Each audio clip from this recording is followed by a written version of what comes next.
Hello Relicblade battle friends, welcome to STF Wargaming Studio. I'm Well, this is Dario, and today we're going to play with the new Storms of Kural 2-player battle sets.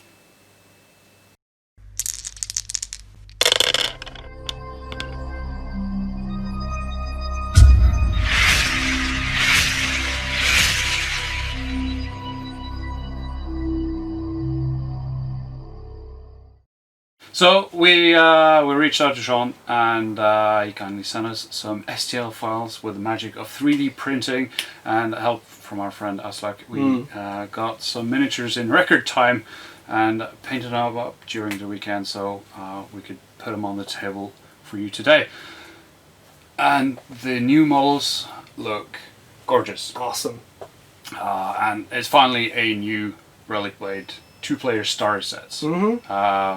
The old one came out 5 years ago, so it's time for this new set. Been a while. And so of course there are two main sides in the world of Relicblade. You have the advocates and you have the adversaries. So for the heroes of the advocate, you'll get 4 in the Storms of Kural 2-player battle set. You'll have the Warden of Justice representing the Temple of Justice. You'll have the Gnome Grenadier representing the Wilderkin.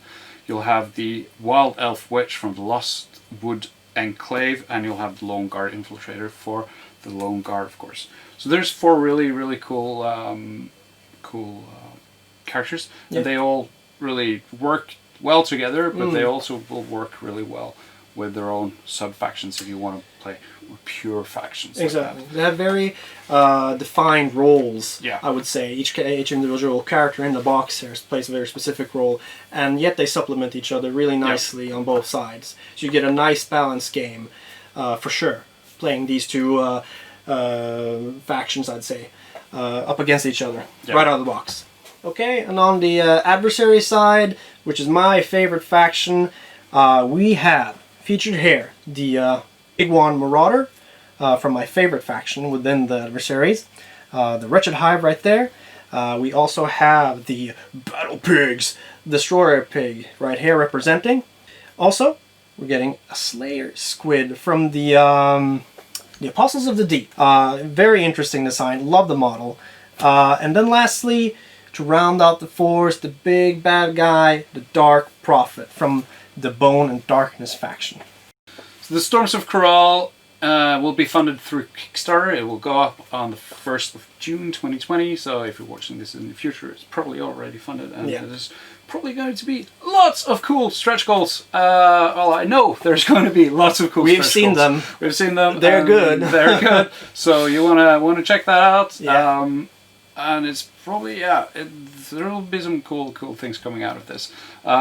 But the good thing about the new 2-player battle set, it's a good starting point. So you'll get 200-point factions, and you can go in with a friend and get that. If you're a new player, and you for $100 on the Kickstarter, you'll get the Seeker's Handbook with everything you need to play, with the character cards for all the 8 characters in the box. They're all single piece metal miniatures, so you could get them out in the box. There's a neat trick: just bend the little metal tab and slide it in, and it will stay there, and you can just play. Super convenient.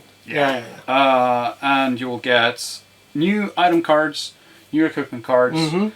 We're not going to show all of the new cards, only the character cards today, as they are not really done yet. But that's what this Kickstarter is for, to fund that and help Sean make the awesome product. And then there will be a new token sets as well that you will get with the 2-player battle sets.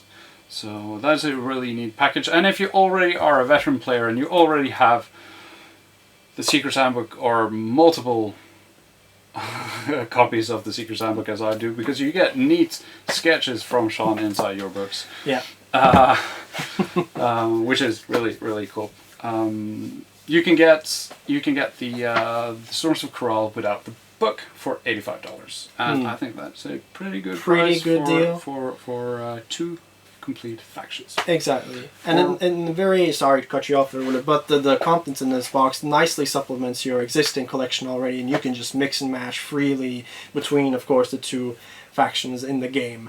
So A+ on the content in the box. Yeah. So we're really excited. Yeah. We're really excited to play with these awesome new miniatures. They were a treat to paint. Just, yeah. Yeah. Sean has done a really, really good job on sculpting these models, and the art for them as well looks really cool. Absolutely. And there's some cool rules on them as well. So I think we'll just jump in. It's a simple game. 100 points on each side. We'll get 15 points for Fate Wave actions, some cool rerolls, and you can get pluses to your dice. So you'll have a little bit of cool fate interaction. Yeah. Chance mitigation, it's a resource. Yeah, Yeah. Or it's a really cool narrative element that the guy can grab in. And make it sound less crunchy.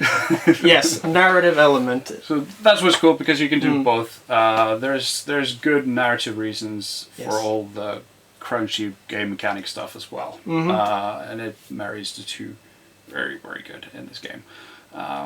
So we're just gonna fight it, duke it out over a relic. The relic is the key here. It's probably going to be very powerful. They all are, and they can swing the game. So let's jump to it. So our forces find themselves in a old ruined temple of some sort, hidden somewhere. We're just playing a standard 100 points game. So we have 100 points on either side, including the upgrades. We have 15 points for Fate Weaving, so we can do some cool stuff like re-rolling single dice, getting additional action dice, or stuff like that. So we'll have some additional resources. So we have a single relic in the middle, so we're just going to duke it out for 5 battle rounds, and it's last man standing, really, or the one who controls the relic. So this is a very classic scenario, but there are plenty of more scenarios featured in the Seeker's Handbook, or even the Foglands campaign book. So you can also play Relicblade as a campaign, so you will have what you do on the table will have a much bigger impact on your forces. Just to show you the game, we're just going to go ahead and do this. We have already deployed, so we should have rolled initiative first, but we didn't, so we'll just roll now. And it goes to the path of the adversary. Okay, for my first activation, my Destroyer Pig is going to go ahead and just run. He has 3 action dice to spend on his actions. Using 1 gives him a movement of 4 inches, because it said so on his card right here. So, using my handy dandy Relicblade template, he'll move initial 3 and then another inch. And I'll turn it this way just to make my life a little easier for myself. Second move, which is there, and his last move will be right about there, ready to fight. The Lone Guard Infiltrator will start off. He's got 5 action dice, so he's got a speed of 3 inches, so he'll move to there for 1, 3, 3, so more dice, 2 more dice. He will move, actually he's got a dagger he can throw, so he'll move to there, and then he has a dagger. He's going to throw his dagger with a 6-inch range at the Destroyer Pig, and it's within range. So, but it will get 2+ cover there because of the intervening terrain. I cannot see the base at all. So that is a 4+ to hit. That's a hit.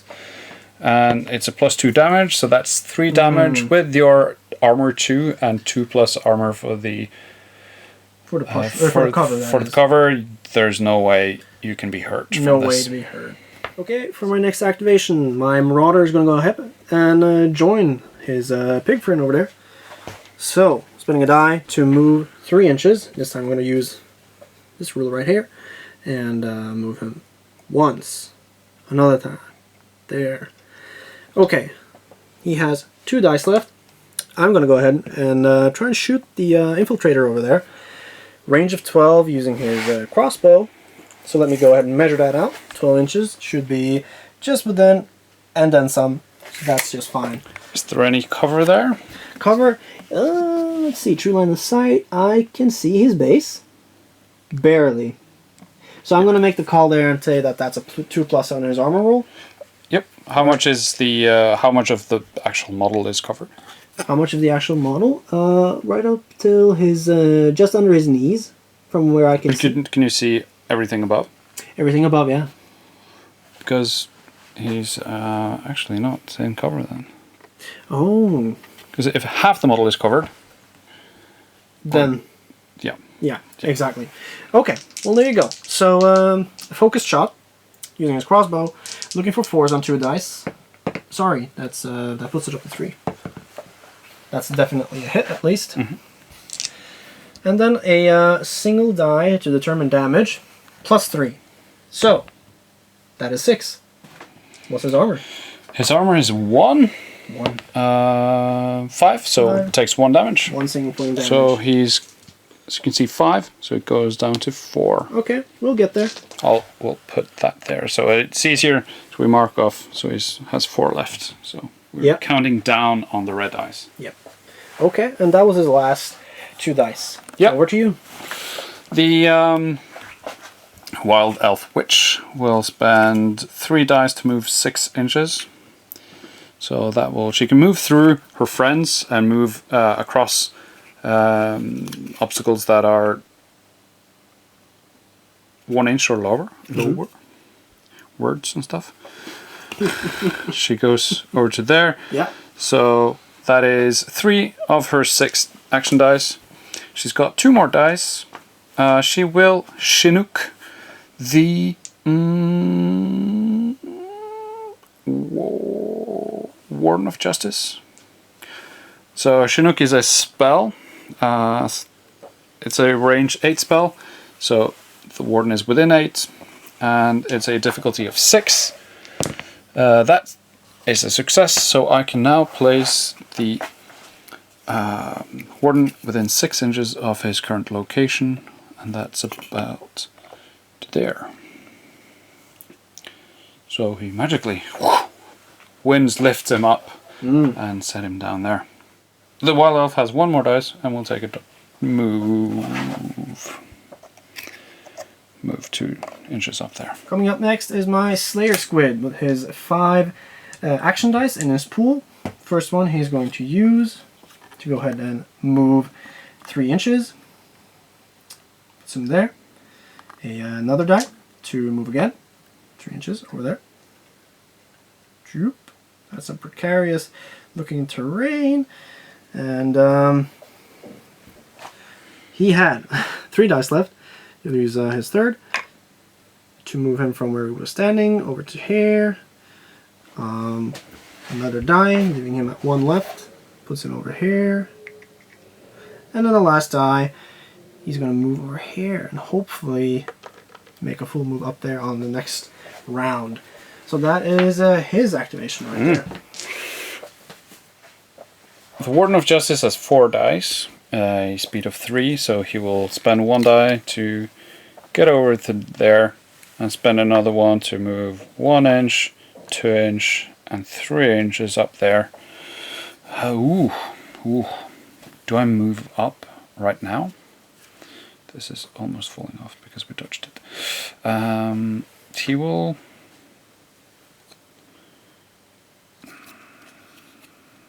I'll just move him up to there with his last remaining dice. Just engaging the relic there.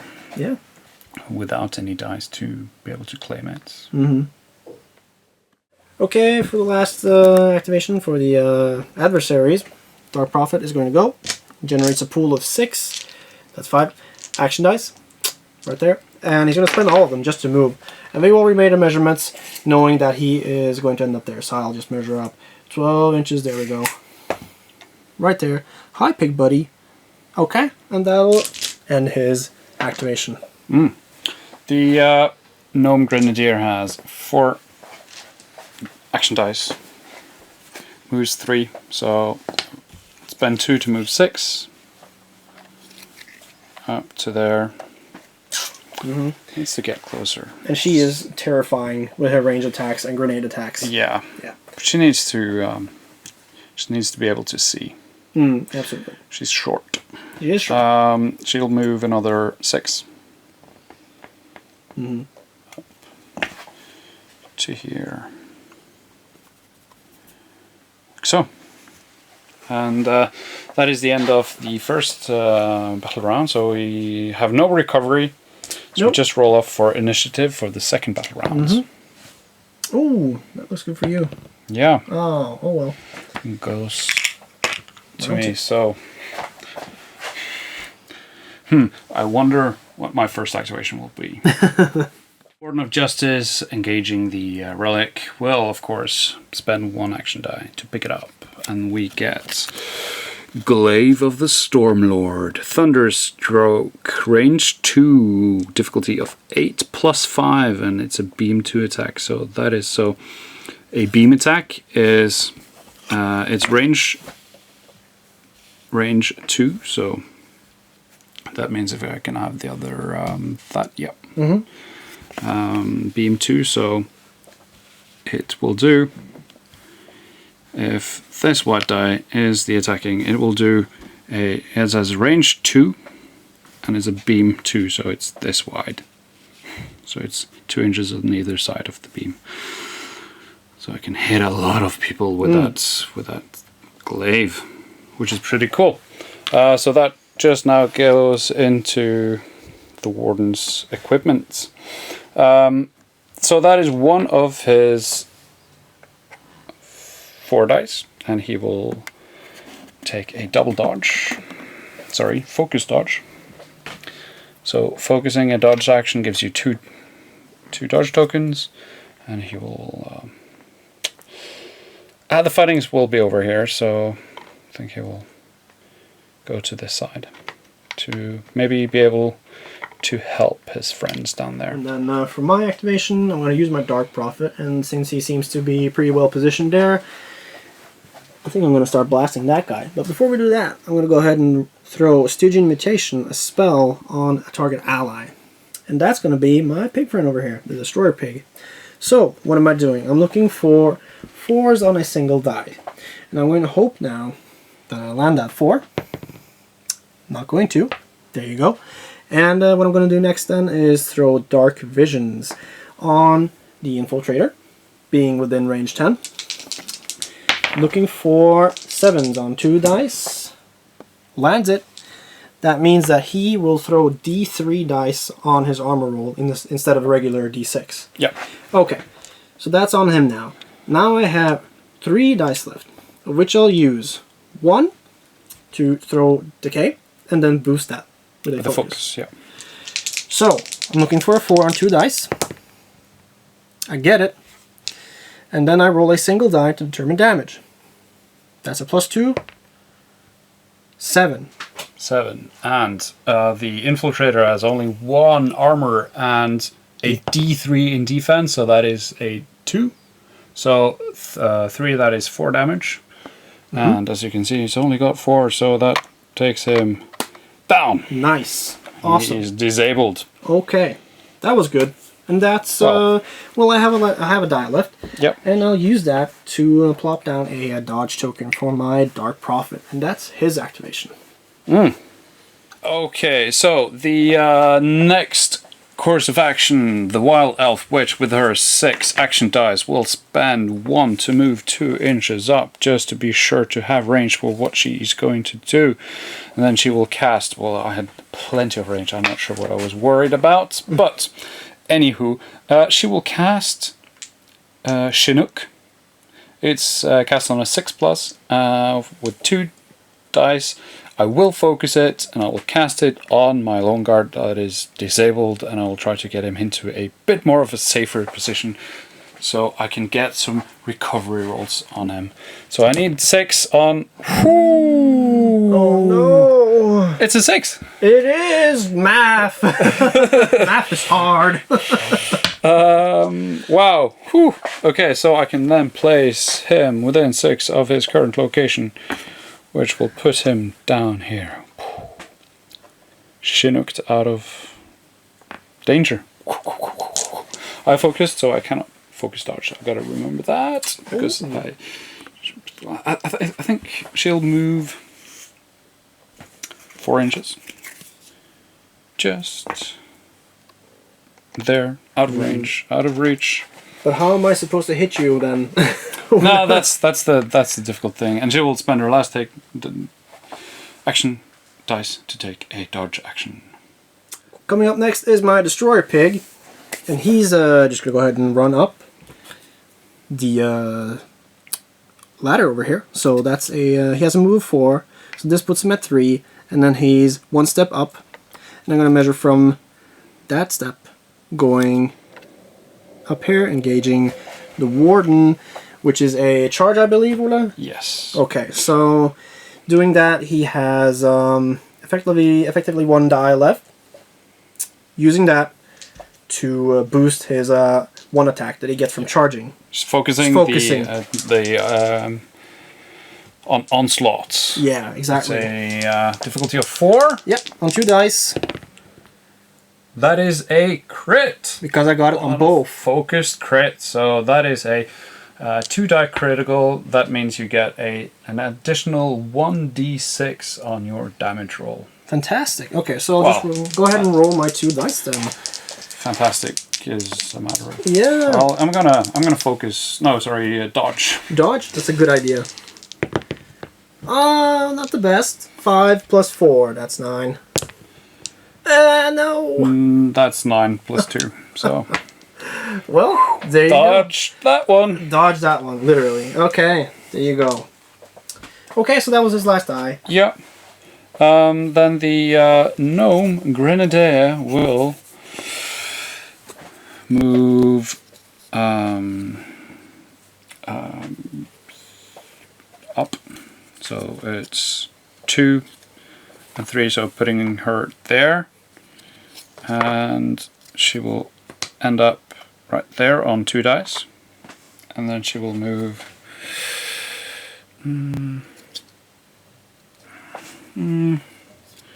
She will move to there. She could now take a shot, but she's going to stay safe and take a dodge, because I have a feeling there's something coming up the stairs. Coming up next is my Slayer Squid, and he smells gnome, so he's gonna go hunting. Starting his activation with a move.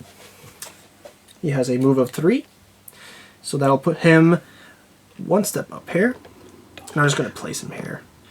Sorry, Ola corrected me. I was supposed to do a dodge, so I'll do that. You can do dodge whenever. Exactly. So I'll keep that ready. But he moves anyway.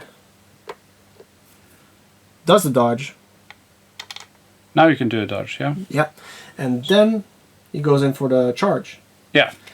Landing in contact with the gnome. Okay. And then he gets a free attack. So that is one of his daggers. And I could focus that. Well, so I will do that. And then rolling 2 dice, looking for 4s. Should land that, no problem. Alright. And then we're going in for the attack, or the damage rather. So that's a die plus 2. Hoping to do some damage. Do you have Razor Sharp because of your dodge? Exactly. The card here says so right there, his special rule. Razor Sharp. So, you roll 2 dice for damage, bonus damage die, and discard the lowest result. Discard the lowest result. So here we go. I'm going to dodge. That's a good idea. That's why I took the dodge. Yeah. Hey, that's a 5 plus 2. So that is a 7 plus 1, 8. 8, and I only roll a 7 total. Yeah. So there you go. Nothing there. I still have 1 die left, I believe. You moved 3 times. I moved 3 and you times. dodged and you focused. So that is 5. That is 5. Yep. Well, there you go. Okay, so then he's done with that. Okay, now it's my Marauder's turn. So, standing there, and thanks to my keen eyesight, I can tell that the gnome is clearly visible from where he's standing. So I'm going to go ahead and attack using the crossbow. So, that gives me 2 dice. I'm looking for 4 total. On 2 dice, that should be probable. No problem. That hits. So did you check for range? I didn't, but like I said, my keen eye, that is well within, no problem. The 12-inch range on the crossbow, it's dangerous. It is dangerous. So single die plus 3 for damage. 4 plus 3 is 7. What do you got? Oh my god. It's a 7 in armor. Yeah. So firing crossbows at long range isn't that effective. No. Thankfully. Well, there you go. And I have 2 dice left, so I'm going to use 1 to move 3 inches. Hopefully joining the battle at some point. And laying down a dodge just to be safe. So there we go. And that's my Marauder's turn. Takes us into the recovery phase for the second battle round. Let's see if the Lone Guard Infiltrator can get up on a 6+. Oh, close. Okay, so let's see. There's some Fate Weave actions.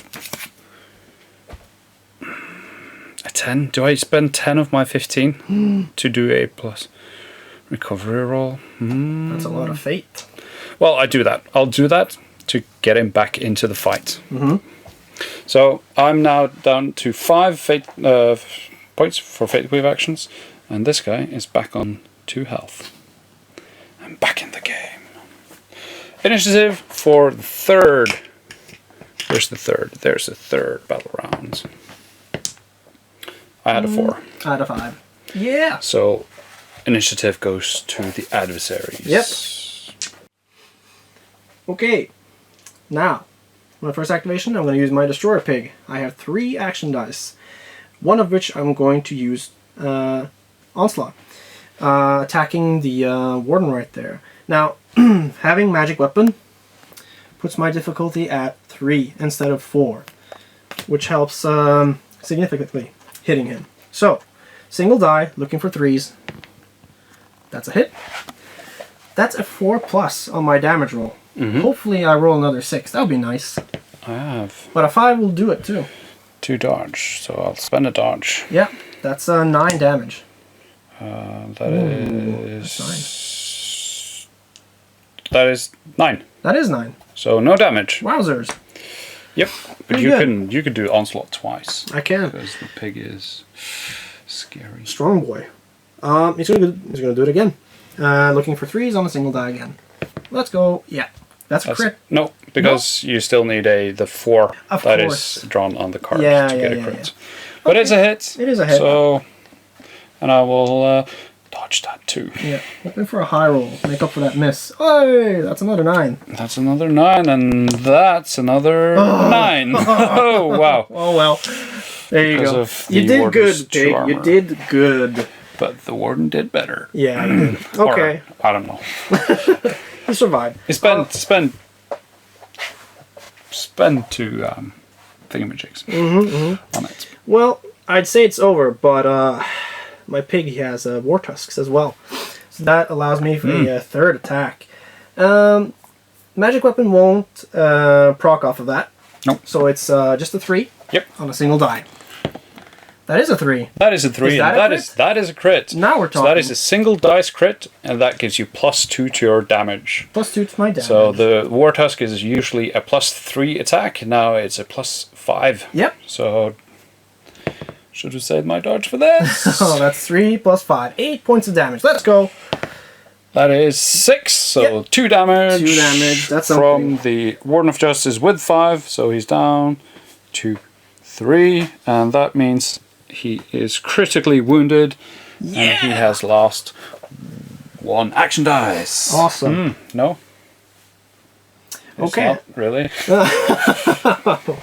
That was his last action die. So over to you, Ola. Yeah. The Wild Elf Witch will move 2 and 2 to get over here. For 2 dice, she's got 4 dice left. She will Chinook the gnome. That's a fun word to say. Yeah. Chinook. Chinook. It's a difficulty of 6, and that is a 8. So the gnome can now be placed. You could just charge it again, though. Yeah. But still, you need to spend resources to charge it. I don't want to move down. I'm not sure. I don't know. I don't know what my plan was. What is your plan? I don't know. So I think I'll just move her.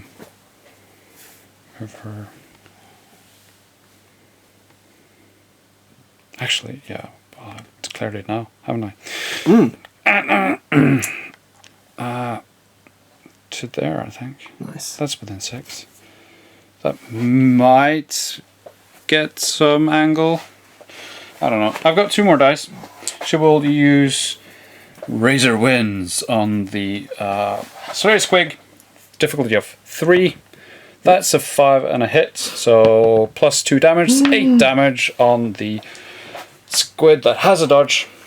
He does have a dodge. I'm going to use it. That's where it's for. 2 dice. Plus 1. 7 plus 1 is 8. Last time I checked. And that is no damage. Yeah. So another Razor Wind plus, so it's a 3. Cast, oops, tearing down the train. So that is another 8. And just a single die this time. Plus 1. That's 5. 8. 3 damage. 3 damage. Yeah, that hurt. So it now has. Looking at So the mark tracker off here, I mark off 1, 1, 2, and 3 points of damage. Crossed off the bone, that means he's critically injured, and that's bad. Why is that bad? Because you lose 1 action die per critically wounded. Yeah. Okay. So thank you, sir. You're welcome. Yeah. You're welcome. Yeah. So that is the Wild Elf Witch done. So we're switching out this corner because it's really difficult to film with from this angle. We'll put it back in if we need it to see line of sight. But for the ease of making this video for you, we'll do it like this. The next activation is the Slayer Squid. Yep. And having taken a critical injury, he now only has 4 action dice in his pool. So I need to put those to good use. What am I going to do? I'm going to read the card. Razor Sharp. Okay. I'm going to generate a dodge token. That will trigger my Razor Sharp when I start attacking. Then I'm going to go ahead and follow up with a move. I'm going to hit the Warden, because I don't like him. And that puts him well within contact. And that nets me a attack on the charge. Okay? So, having done that, I roll a die. I will focus. Looking for 4s on 2 dice. Goes off. Good, good. Then, single die. Oh, sorry. I rolled 2 dice. Having a dodge token. Razor Sharp goes off. Removing the lowest. So that's a 4. Plus 2. Yeah. And I have a 2 armor, so I roll 3. So the difference is 4. It is. And that means the Warden of Justice is disabled, and he drops. Yay! The Relic. Sweet. Okay. And I place the Relic. You place it. It's still engaging you, though. Mm-hmm. But it's also still... Well, I can... Well, I can't do measuring. Cool. Okay. So this is for the Warden, and this is for the Slayer Squig. Yep. My Slayer Squig still has... Squid has 2 dice left. He will use... 2 dice. Generate dodge, and then I moved, got an attack. I focused. I had 1 die left. Yeah. Exactly. There you go. And I'll use the last one to attack. The Warden. No. I can't. Because it's protected by the Wild Elf Witch. Okay, that's cool. Yeah, so when you are disabled, like this guy was down there, if he had taken damage, he would have died. He would have been destroyed, removed from the game. But having a friend engaging the Warden, or the actual disabled model, or engaging the attacker that tries to destroy the disabled target, you have then protected by your friends, so you cannot kill him. Okay, that makes sense. Well, the last die then. I can use to generate... I can use to pick up the... That's a good idea. I'll go ahead and do that. So, the Squid Slayer now pick up the Glaive of the Stormlord. Nice. Put it here. Wow. Cool. Okay. That's cool for me. Yeah, it's cool for you. Yeah. Exactly, that's what it is. Not so cool for me. But, eyeing a shot there, the Gnome Grenadier will fire at the squid with a +2 armor because I can only see that much. But that's a hit with needing a 5 total, and that is 8 damage. It's dire, so you don't get your 1 armor, so you do a straight deity roll. So you need a 6 and still be disabled. So that is 4 damage, and he's disabled. Well, you had a dodge.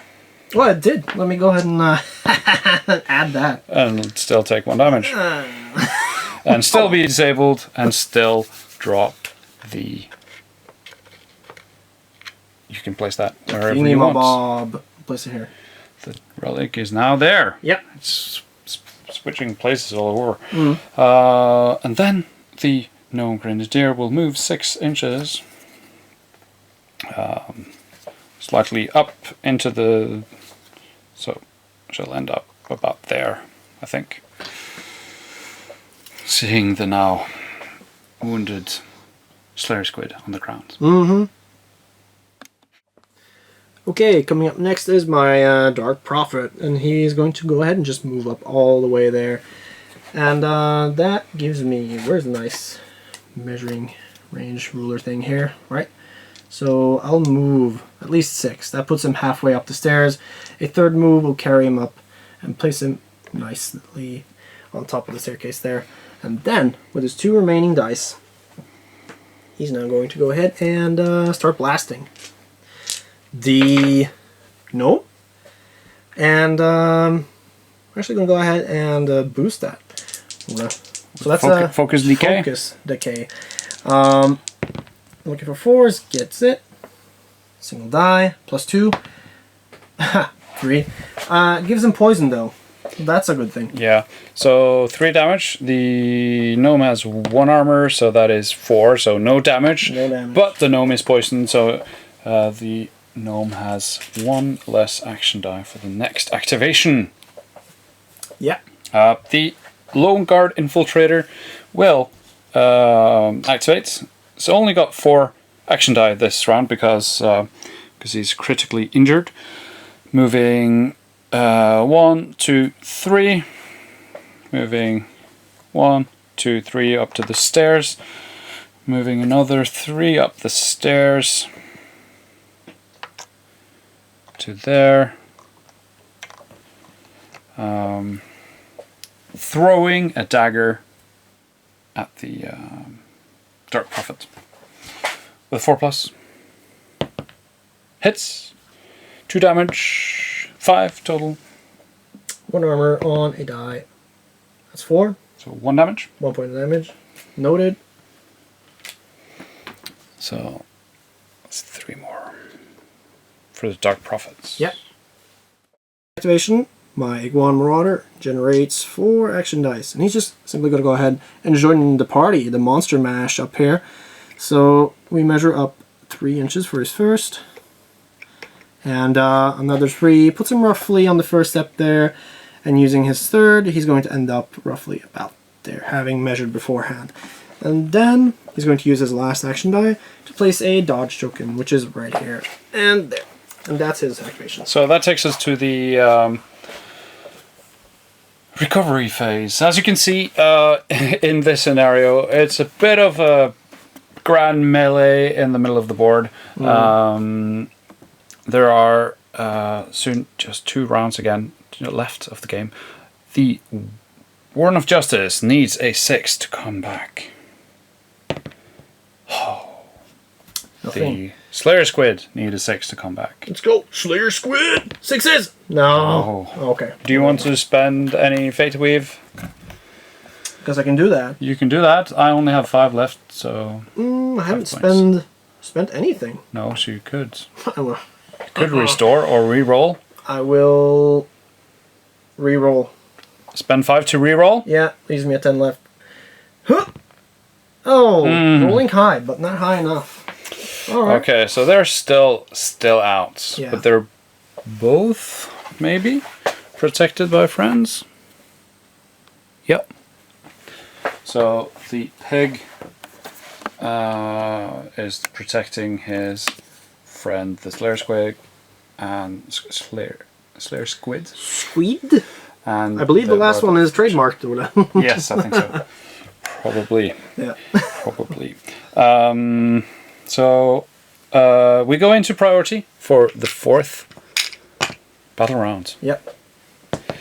5 for the advocates. That's a lot. 2 for the adversary. So I go first, and this is quite important. I'll shoot the pig with the gnome. Okay. Grenadier. On a +5. That's a success. So that is 4, but it's dire, so you won't get your armor. Okay. That's a 5. That's a 5, so nothing. Yeah. And then it will fire again with using quick shot, so it's a +2 difficulty, so I need 6s on 2 dice. That is a 5, so no hits. Actually, I'll take that back because I was poisoned, so I couldn't do the last shot, so it doesn't really matter. No, it doesn't. Yeah, so it just wasted his last activation. My turn. Dark Prophet. He's going to go ahead and throw Stygian Mutation on the Destroyer Pig. Hopefully boosting him. Or sorry, yeah, well, boosting in this context. So, going ahead, rolling a die. That goes off. So my pig has Stygian Mutation. +1 damage for 1 round. And then what he's going to do is go ahead and throw Dark Vision on the gnome. And not landing it, I'm sorry to say. Only a 3, needing 7. And, well, I'm going to go ahead and start attacking him, I think. So, using DK.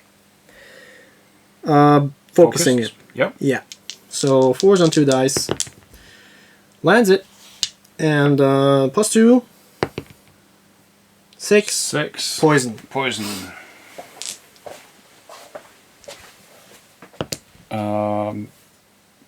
2, that's 4. That is a gnome. Out. Yeah! Flat. And it's poisoned. Ew. And I have a die left. And you have a die left. Yeah, So there's a few more targets up there. I think I'm going to invest in a dodge token. Just because. Stay safe. Stay safe. Dark Prophet. Okay. And that's his activation. The Lone Guard Infiltrator with his now 4 action die because he is critically wounded will do a move. So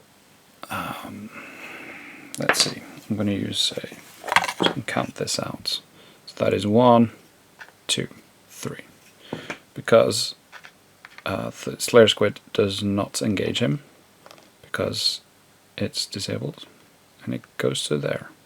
So that's 1. So the second one will pick up the relic.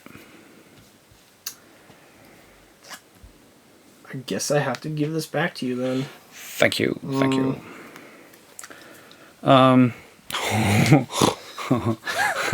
What?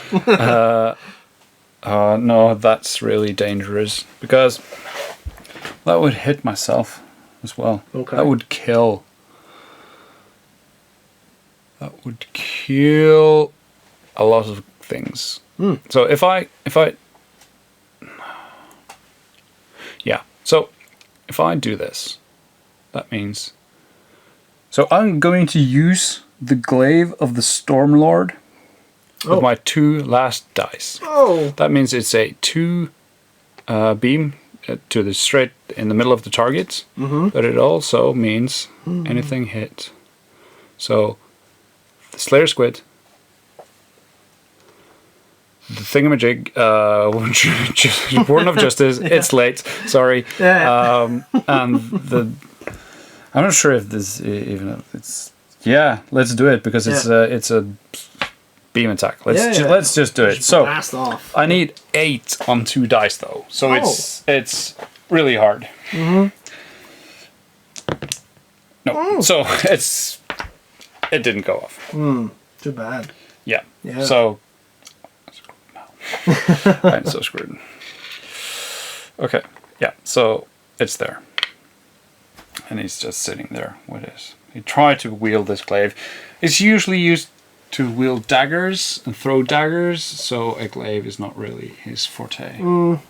Going next is Destroyer Pig, and he's going to go ahead and charge the Infiltrator. He didn't like that stunt the guy did last turn, so he's just going to engage him, which means I get a charge attack, which is cool. So that's one of my 2 onslaughts right there. On a 4, gonna go ahead and boost that. Focused? Yeah, focused. So looking for 4s. Hit. Dang it. That's a 4+. 3, 7. And that is 3 and defense of 1. So that is a disabled. Yeah! Destroyer Pig! And that means he drops the relic right about there. Nice. There's a lot of disabled characters up there now. Yeah. I only have 1 guy left. My pig has 1 die left. Now He can take out the Lone Guard Infiltrator if you want. that'd be nice. I think I'm gonna do that. So that's another. Well, I should probably roll the War Tusk. Yeah. Yeah, I think so. Odds seem better in that case. 3. Yep. That's a crit. And that's a crit, so that is +5 damage. And that is 10 damage. And I only have armor 1, so that is 9 damage on the disabled Lone Guard Infiltrator. That is now destroyed and removed from the table, so no recovery rolls for him. Now it's the Wild Elf Witch. And the Wild Elf Witch will spend 1 die to move to there. I don't think she can because of the dice. I'm just going to move this dice there. And she will move to there. That should put her engaging the relic. She will pick up the relic. Okay. So she's now on 4 dice left with the Glaive of the Stormlord. Does she want to use the Glaive of the Stormlord? Yeah. She'll kill the Warden of Justice. Can this be done? So let's see. She will target the... It's a range 2, so I'm not sure it can be. Well, let's declare it. We're going to spend a focused Glaive of the Stormlord. Okay. That is within 2 inches. So she can hit him. So let's see. I need 8 on 3 dice. Goes off. Goes off. Oh, man. So that is +5 damage. Oof. That is 9 on the Warden of Justice, the Slayer Squid. So they're out. So they're out. They're just out. They're just out. Ouch. I'm sorry. Alright. It's a witch, so I'll, yeah, you know. So you can roll for the pig. Roll for the pig, adding 2 on top of the die. 7. 7, so 2 damage. Doesn't take him out. So he's not even critically wounded because No, he's beefy. Yeah. And on the Iguan. And on the Iguan, let's go. +2. 4.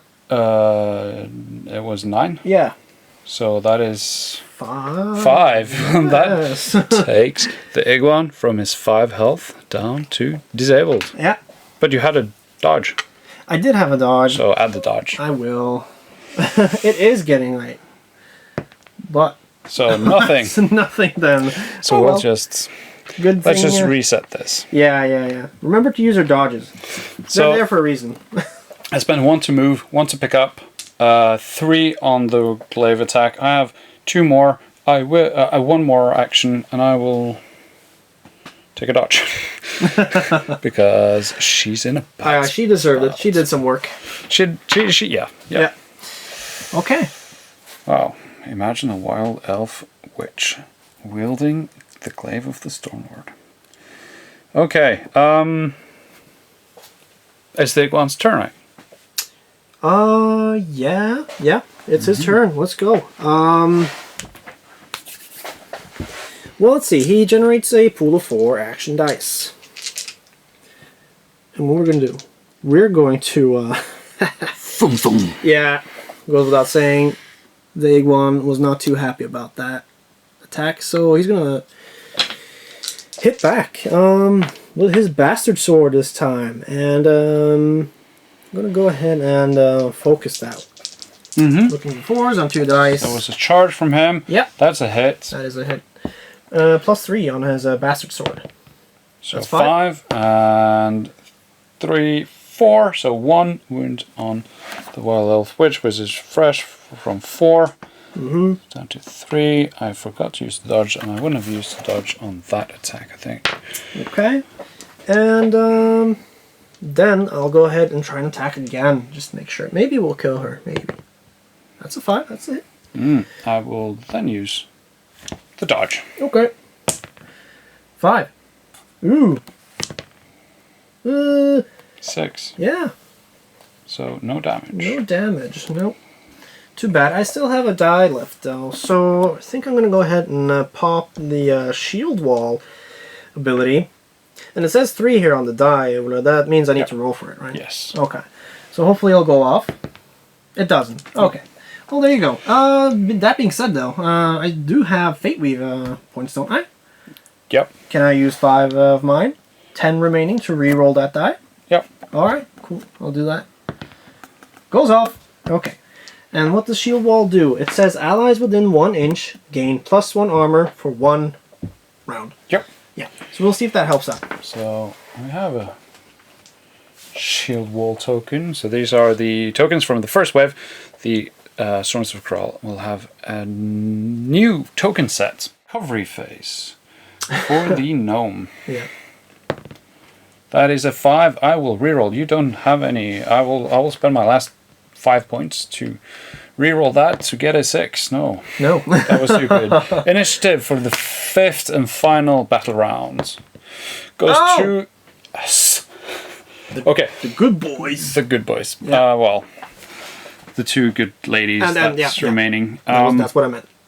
The wild elf witch has only taken 1 wound, so she's not critically wounded. She will read the winds with a +3. That's a spell, no, so that doesn't go off, so she has 5 more dice. Hey, she will try to disengage, focus disengage from the Iguan Marauder. That is a opposed die roll, Does right? she kill him? Ooh. That wouldn't be fun for me. So, but, yeah, okay, so I've spent 1 die to try to read the winds. That didn't work, Yep. so I'm going to see if the Razor Winds are better against the Iguan Marauder. It's a 3+, hits. It's 6 damage. 6 damage, armor +2. Hey! That's 8. Yeah. Yeah. So 4 dice left. I'm going to use the Glaive of the Stormlord again. Focused. Oh, don't do that. Well, Oh. and I will use it on the shield peg. Okay, good luck. 6, 7, 8, 9. Yeah. I needed 8. It goes, Goes off. Yeah. So, plus 5. 11 damage 11 points of damage. against. Let's do the Iguan first. Sure. Single die. Whoo! Ooh. That's It's disabled. disabled. I'm just quickly glancing over my cards if I can do anything in this desperate moment. I have 5 left. Fate points, that is. So I could reroll. No, I'll take it. He's disabled. Yes. Yeah. Yeah, you liked that one, didn't you? Yes. And against the Destroyer peg. Oh, okay. Yeah, that's another roll. Let's see. Armor 2 plus 5, 7. That is quick math.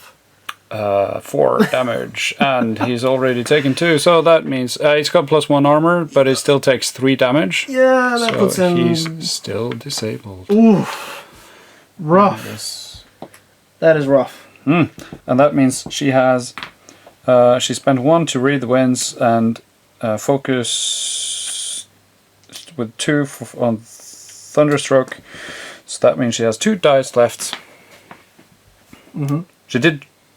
She didn't try to raise her wind. She will now raise her wind to Dark Prophet. So No! it's a magical standoff on the top of the ruin. It looks like it too. That's pretty cool. Yeah. That's pretty cool. If she can pull this off. I'm just gonna warm up my dice. Yeah, that's That's how it works, right? 3 plus on Razor Wind. That's a critical hit. Sorry. So that is 8 damage against. 1 point of armor plus 5, 6. So 2 damage. 2 damage. Oh. Critically injured.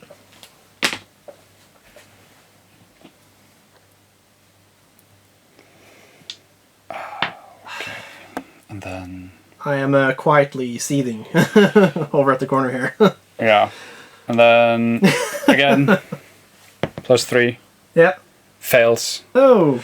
So 1 hit point left on one health box. Yeah. On the Dark Prophet. 5 action dice.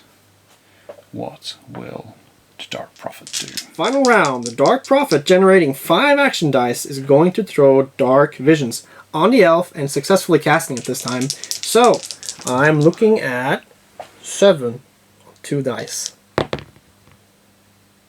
That's not 7. That So was, I'm gonna- that was not a successful cast. Oh well. Well, I have 3 dice left. I can do things. So I'm gonna go ahead and throw the K on her. One last desperate attack. So I'm gonna focus it, right? So I add another die. Looking for 4s on 2 dice. Let's go. Oh my god. Well, there you go. That didn't go as planned. Last attack. Okay, I need a 4. Die. Help me out. Oh, that's not a 4. What happens then when no one dies? No one wins? Well, Eternal standoff? I have the relic. What do you do? So the wild elf witch looks about with all her comrades laying on the top of the tower. Ascends into godhood with her mighty glaive in her hand. She's definitely going up in the world here. Yeah. And the Dark Prophet, I think, will turn tail Probably. and flee. Seems like the right thing to do. But it's pretty close. Pretty close. Pretty close. That was fun. Yeah. Even though it turned into like a mashup, I felt like we had to like plan out our rounds and sequence everything right. And some good die rolls would have helped me. But there you go. That's the nature of the game. So thank you for the game. Yeah, thank you for the game. So that was our game with the 2-player battle set for Storms of Kural. It's on Kickstarter right now. If you're watching it right now, if you're watching it in the future, it's probably maybe done. We'll see. But you should really check it out. Some really cool characters that plays really well together, and there's a lot of cool stuff you can do with them. Yeah, absolutely. Like I said, they all have very distinct and defined roles, and it truly shines in the way the rules are written here. So they're easy to pick up. New characters is just like a breeze. Yep. You just set up, you play, you get it round one, just try them out a little bit. So just excellent design on these cards. The game itself is really, I don't want to say simple, but it's simple. But it's not a simple game, but it's a neat and elegant system that you can pick up really fast, and then you can spend all your Minecraft, your thinking power on the tactics of the game, and not how was this rule. Just play the game and think about the tactics. And it's so easy to just get immersed in like the minis and the terrain, and the rules don't get in the way of that. It just supplements and makes it easy to set up these great moments you have, Yeah. So it's great. Super fun rule set. You can also check out Relicblade on relicblade.com. Yeah. We also are going to post more Relicblade content in the future. We should play a campaign because this game is really good. Absolutely. Play it as a campaign. You will have much more character progression, and what happens in the game will have more weight. More impact long term down the game. Yeah, absolutely. Thanks for coming. Thanks for playing. Thanks for having me. And as always, please comment, like, share, and subscribe. You've been watching STF Wargaming Studio. I'm Will. This is Dario. Until next time.